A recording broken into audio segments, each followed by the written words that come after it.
Good morning, y'all. Let's do a taste test. Let's taste test the Kishu Mandarin. Let's go.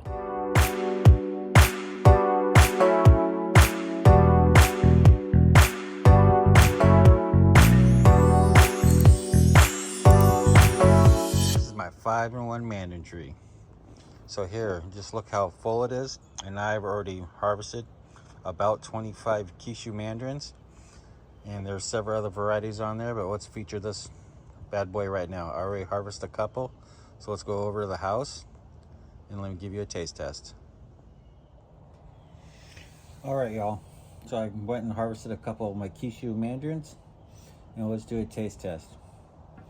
I pulled some of these right off the tree, and this has a very easy peel. It's not like a zipper peel. It's kindly tight, but it comes off super easy. Kishu mandarins are roughly about the size of a walnut, give or take a little bit of variances, as you can see here. And look at this.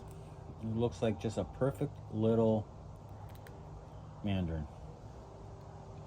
Kishus are fairly early ripening. And just look at that. And they're seedless. And let's go ahead and give it a taste test.